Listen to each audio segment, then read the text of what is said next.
When we started, people were taking us for granted, calling us all sorts of names. They were even talking of local champion. I don't know what they mean by local, because local is a keyword in politics. All politics is local. So when they say you are local, they are praising you. But they came from the context of criticizing me, that they think either I belong to the Kano, or some would say northwest, some would say north, and so on and so forth. Today, this NNPP is not only in the north, it's everywhere in this country. And if you are talking of Konkosia, Konkosia is everywhere, including probably your home, including probably yourself. You see, by our own definition of Konkosia, anybody who goes out there to earn his legitimate earning, to us is our member. What we don't want is people who are living in other people's sweat, people who are taking rights left and center at the expense of the common man. These are the people we are talking about. So I'm so happy that today we have NNPP, and I'm also happy that so many people are underrating us. But when we hear them on the radio and other social media and so on, saying that there may not be a clear winner, then something is happening. And when I saw it from INEC today, I say, okay, now people are going into their senses. If you are local champions, why are they talking of preparing for second ballot? And I say, maybe INEC is right today. They didn't do our own version of projection. Our projection, when we started almost at zero level in March, when we started marching in March, I can tell you, we knew where we were going to be. And now, as designed, we want to be here now in the last few months, just to be rubbing shoulders with everybody. And from this point, I can tell you, PDP, APC, and other parties have nothing to tell Nigerians new. We are sure their graph is falling, and it will continue to fall for many, many obvious reasons. Nigerians are sick and tired of PDP and APC. We don't want to hear that by those two parties. So, who are the beneficiaries? NNPP is the beneficiary. We are the new Nigeria People's Party. And everybody, every good man now in Nigeria is looking for a new Nigeria. We are sick and tired.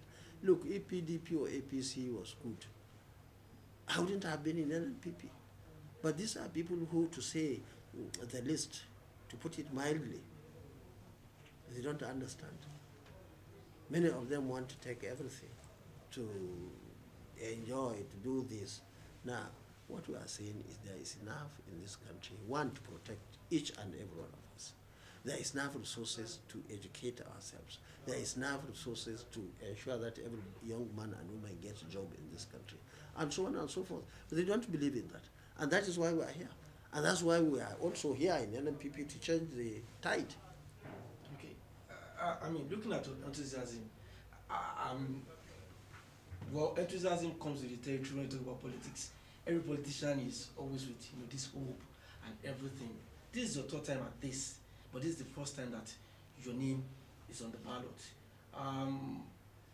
What is new about NNPP, and that is giving you this kind of confidence that makes you fancy your chance at winning? The NNPP is the issue, and many people have said it. That is something new.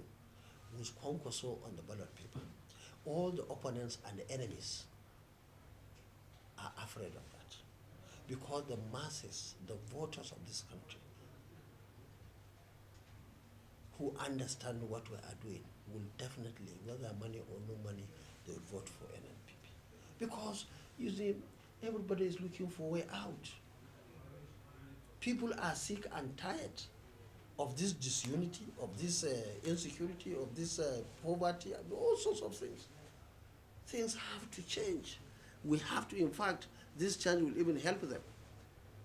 Because where we're headed now, we are on a way to disaster. Big problem.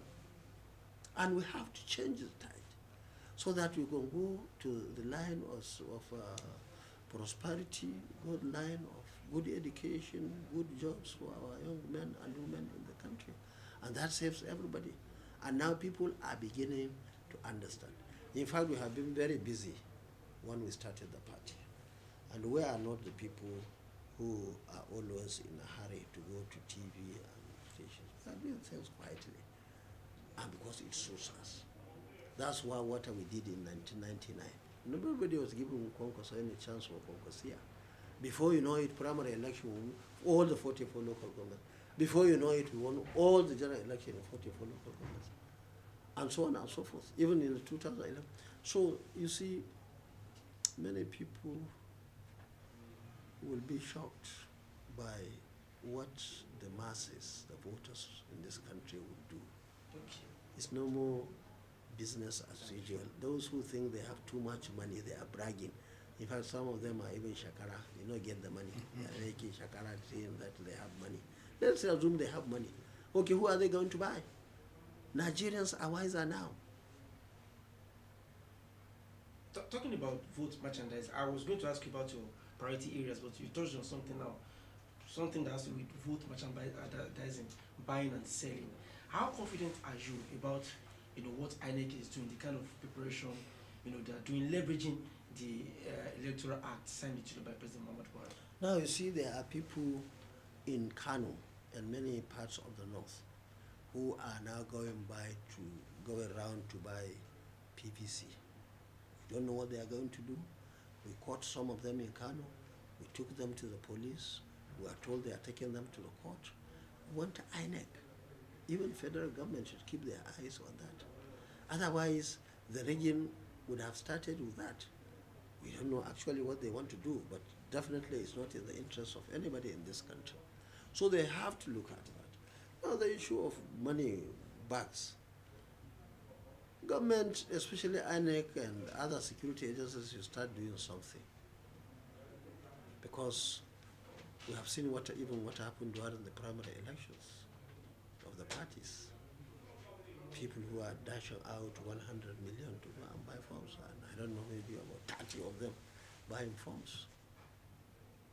While people cannot find little money to buy food, while our women cannot go to the hospital. If they ask them to bring 10,000, they don't have. Somebody has taken so much money and is not ashamed. All the names are there. Some of them we know them.